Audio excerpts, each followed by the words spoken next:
معزز سامعین گرامی وقار، آج کی اس پرکیف محفل میں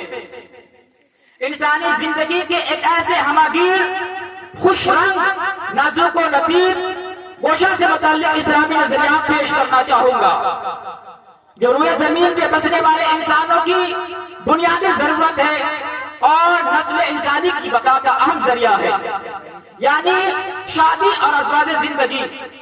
لیکن مذکورہ موضوع پر قرآنی آیات، اسلاف کرام کے واقعات اور نبی پاک صلی اللہ علیہ وسلم کے احادیث نبویہ کو پیش کرنے سے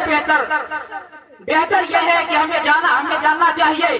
کہ آقا دو عالم صلی اللہ علیہ وسلم کے حدیث کو جاننے سے پہلے ہمیں جاننا چاہیے کہ اللہ رب العزت نے عورتوں کی تخلیق کیوں فرمائی، اللہ رب العزت نے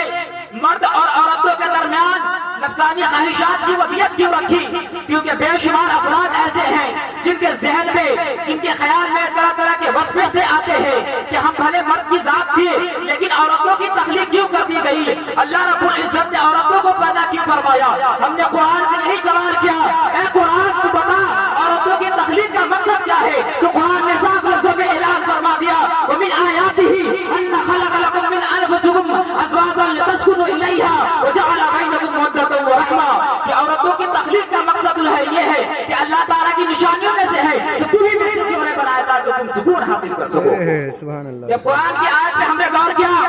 تو قرآن کی آیت نے صاف لفظوں میں اعلان فرما دیا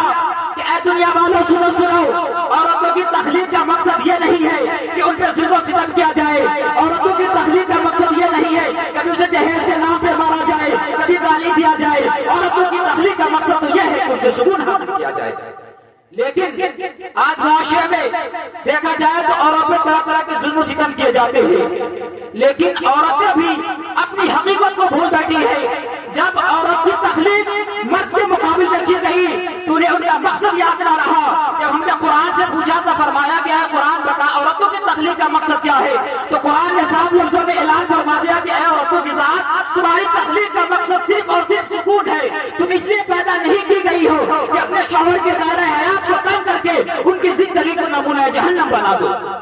بلکہ تم تو اس لیے پیدا کی گئی ہو کہ تمہارے وجود سے مرد کو چین و سکون حاصل ہو، تمہارے نازک ادا سے مرد کو ذہنی الجھن و پریشانیاں کا عبور ہو، تمہارے وجود سے عورتوں کو، مردوں کو چین و سکون حاصل ہو۔